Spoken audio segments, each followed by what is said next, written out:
Сәлем, қалың қалай? Мен сағындың ба? Мені іздедің ба? Мені ұмытпадың ба? Мен арнада 4 айдай болмадым, және оның өзіндік себептері бар. Но я рада, что я вернулась, и бүгінгі видеоға мен осындай әдемі макияж жасадым. Вообще осындай түсті бірінші рет бояп тұрмын. Кстати, мен еще блондинкам. Қалай маған жарасам екен? Астына жазып кет, біліп отырайын. И біз бүгін менің жүктілік кезіндегі мынадай әдемі күнделігімді оқитын боламыз. Міне бәрін толтырып қойғанмын.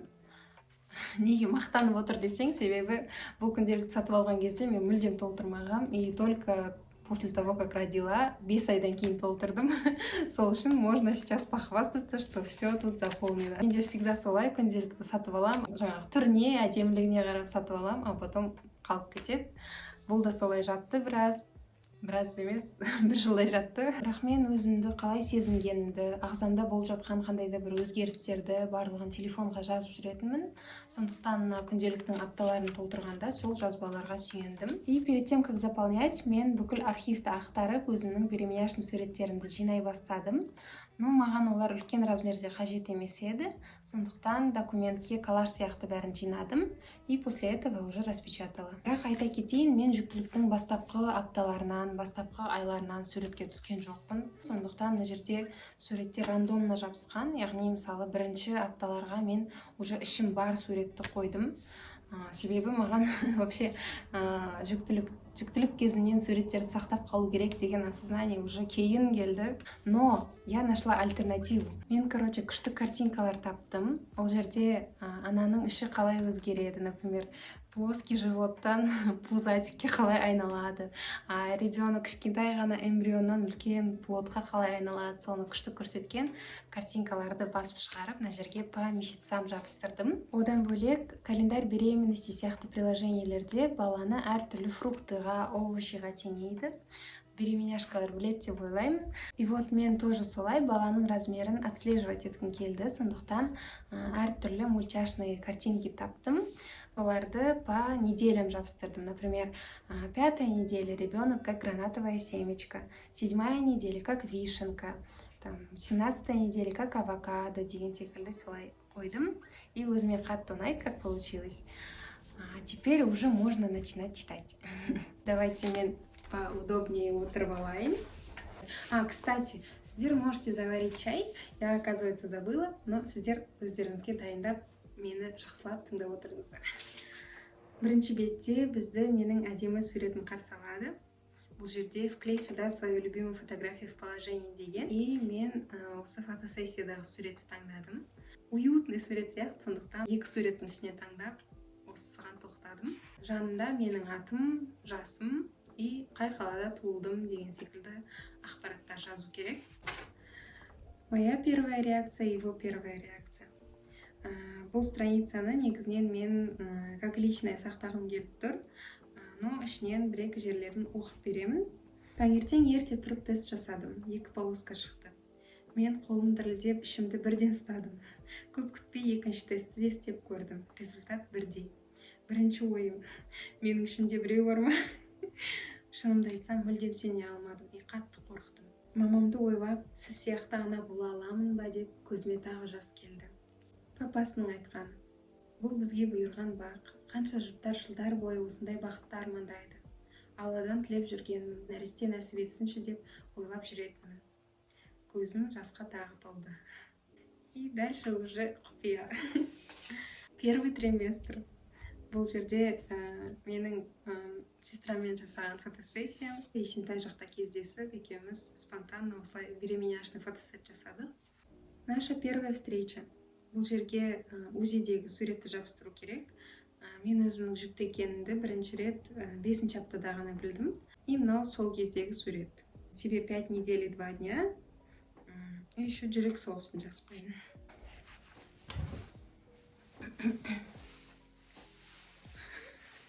Қойып тұрсай. Қара, привет дейміз.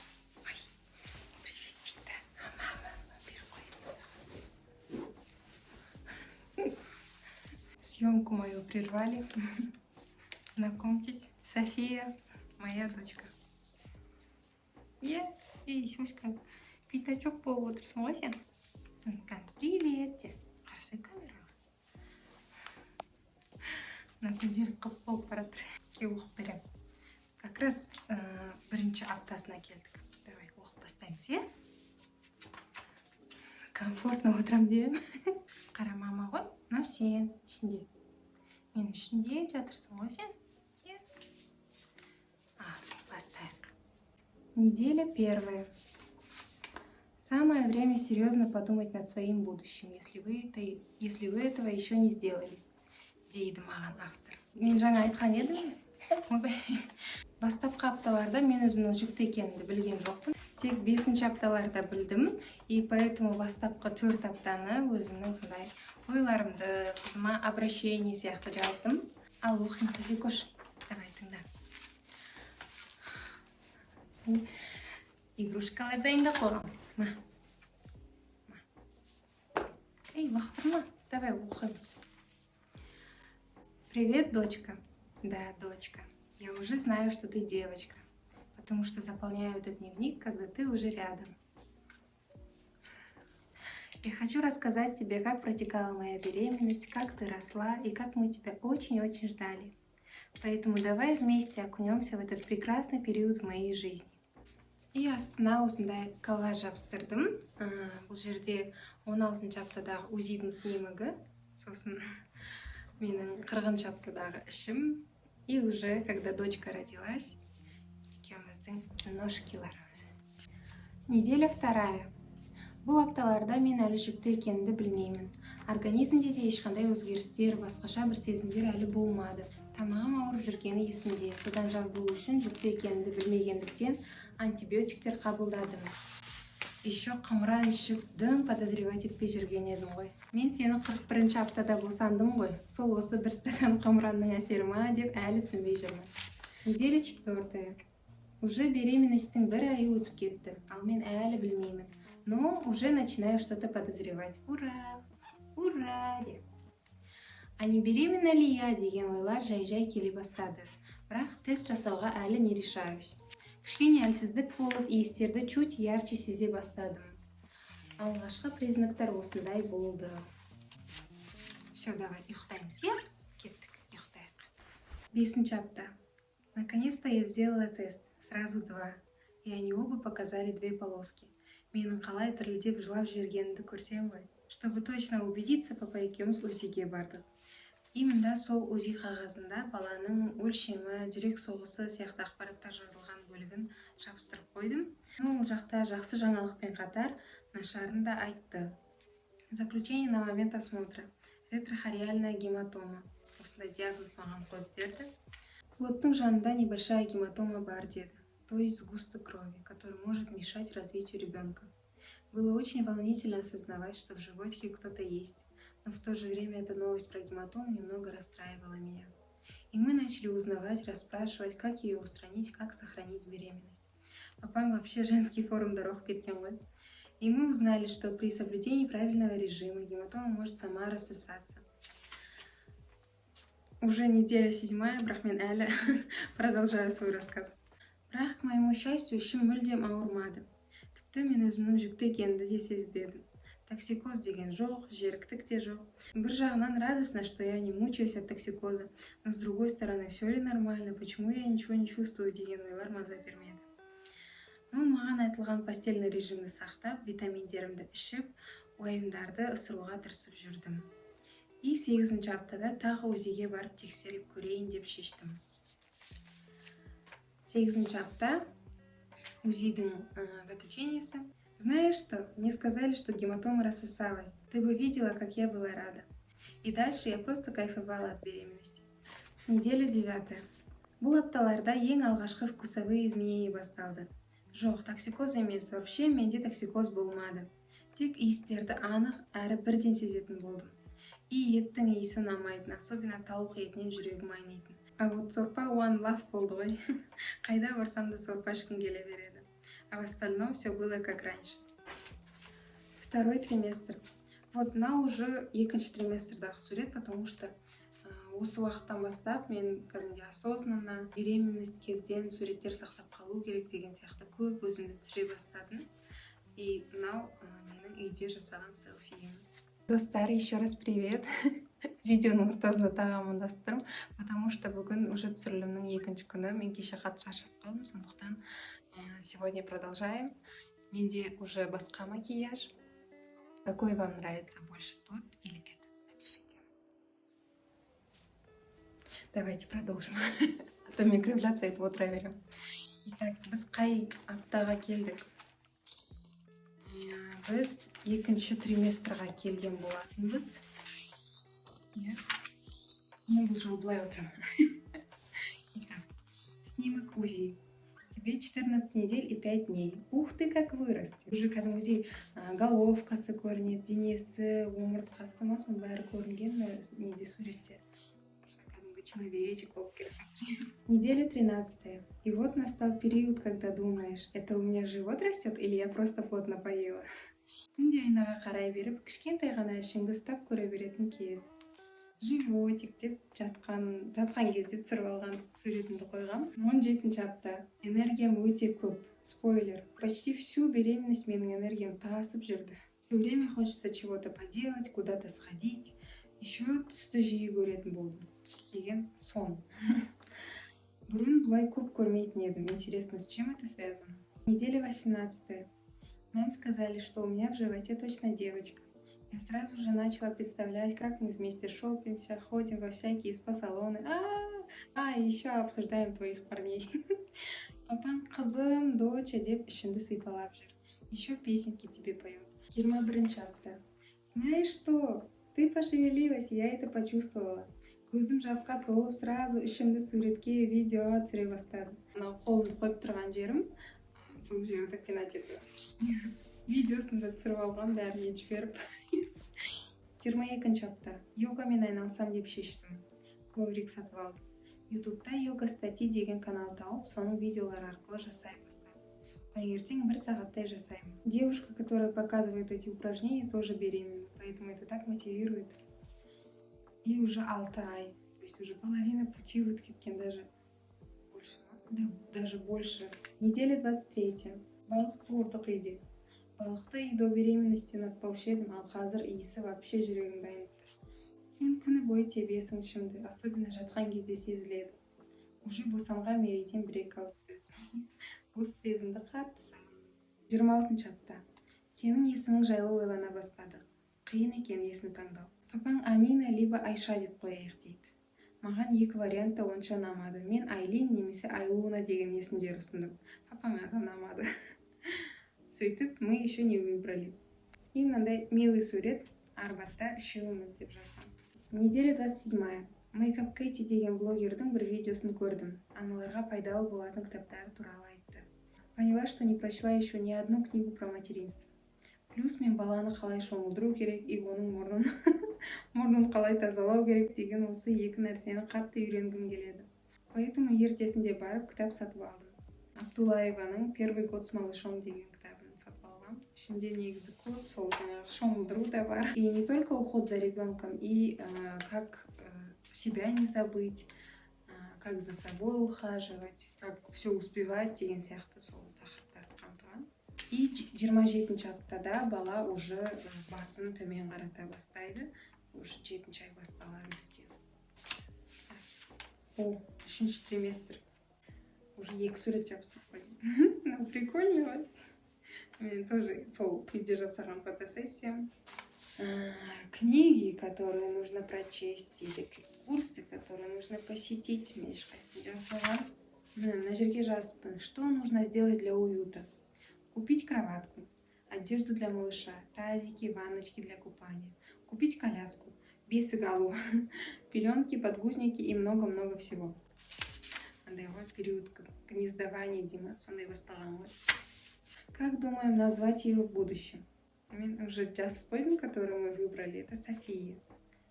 Ну и варианты тоже написала. Амина, Адлия, Айша, Разия, Акзия, Айлин, Дамеля, Дария.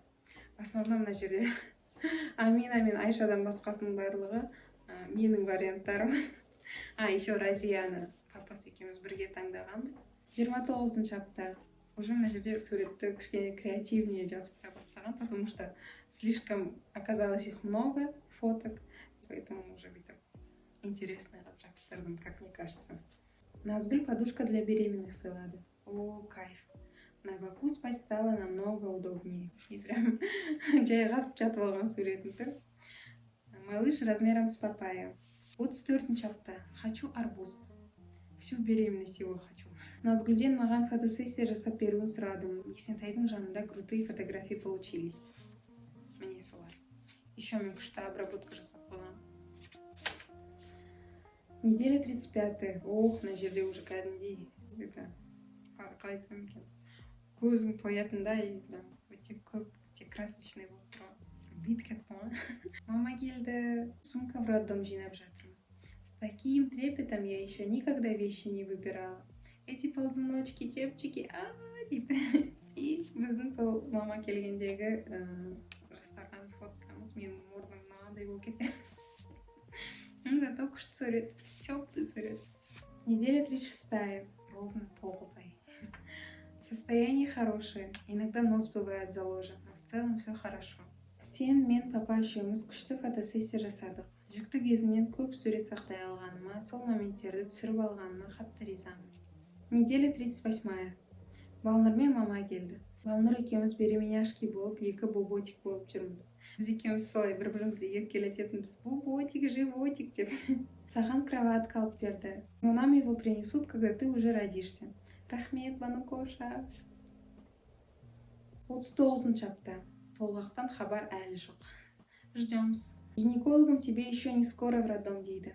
Мама да ішің әлі төмен түспеген секілді дейді. Мама партнер болам деп дайындалып жүр, жаным. Әр 3 күн сайын ПЦР тест тапсырады. Кстати, әлі тапсырасыздар ма? Те, кто рожают, напишите. И, кстати, бірінші осын жазуым керек еді. Мы знаем, как мы тебя назовем. София. Искренняя, желанная, яркая, чистая деген мағынаны білдіреді. Шетелге барсаң Софи дейді. Уже соны да ойлап қойдым. 40-нче апта. Все еще ждем с тебя. Сумкамды қайта-қайта қарап, ішінде бәрі түгел ма деп түгендеп жүрмін. Бірақ толғаққа даже намек та жоқ қой. Так волнительно, что скоро стану мамой. Я уже мама. 41-ді күтіп отырмын ғой. День, когда начались роды. Мынау КТГ-ға түсіп жатқан кездегі сурет. Мені 41 апта бір күн болған кезде роддомға жатқызды. То есть мен сумкаммен жаңағы толғақ кезінде барған жоқпын. Мені жоспарлы түрде осы күні келесің деп айтты, себебі толғағым келмей жатты. Но Құдайға шүкір, уже роддомға барған кезде толғақ өзі жаймен басталды. Воды отошли за 2-3 часа до родов. 15 сағат толғаттым, без эпидуралки и других вмешательств. Поэтому, я думаю, у меня были идеальные роды. По крайней мере, впечатления о родах остались хорошие. История моих родов. Что облегчало схватки? Дыхание по методу Кабаса и фитбол. Все шло по плану или наоборот. Или наоборот дегенді мен полностью сызғыстадым. Мен ойлағаннан да күшті болды дедім. И біздің екеуміздің күшті сурет. Наша первая встреча. Да, было больно, но осознание того, что это скоро закончится, и в конце меня ждет самый большой сюрприз в моей жизни, помогало справиться. И последняя страница. Теперь нас двое, что я чувствую? Неужели мое сердце способно вместить в себя столько любви? Эта мысль не покидает меня по сей день. Я самый счастливый человек, шүкір. Мені анаң етіп таңдағаның үшін рахмет, қызым. Мен сені жақсы көрем. Менің шартсыз, шексіз махаббатым саған тиесілі. Біздің күшті, теплый селфиіміз. Қызым, дочкам менің мына жерде ұйықтап отыр. Кездер-ай. Жылағым келіп кетті ғой. Мынау уже бізді палатаға жатқызған кезде. Мына сурет уже бізді палатаға жатқызған кезде. Өзім 15 сағат толғатсам да, жаңа қатты шаршап ұйқым келіп тұрса да, қызымның ұйықтап жатқанына сүйсініп, соны қарап, суретке түсіре беріп отырған кезім. И осындай күшті моментті ұстап қалдым. Здравствуй, мир дейді. Қолына тағатын. Қалай айтатын? Бирка дейма, браслет па, соны осында скотчпен жабыстырып қойдым. Хотя пыталась и степлермен, и клеймен, не получилось, сол үшін осылай қоя салдым. И все. оқып соңында жылап жүргенім қалай кетті. Не айтайын? Менің күшті естеліктерімді бірге бөлісіп тыңдағандарыңыз үшін рахмет. Өзім бәрін оқып, сол кездер көз алдымнан өткендей болып жатыр қазір. Очень рада, что замутила такое видео. И осы күнделікті толтырғаныма, ақыры толтырып біткеніме қуаныштымын. Себебі ертең қызыма бәрін көрсетіп, солай бірге қарайтын боламыз. Сол, рахмет сіздерге менімен болғандарыңызға. Извините, что меня долго не было. Енді жақын арада жақсы видеолар болады деген ойдамын. Пока. Рахмет.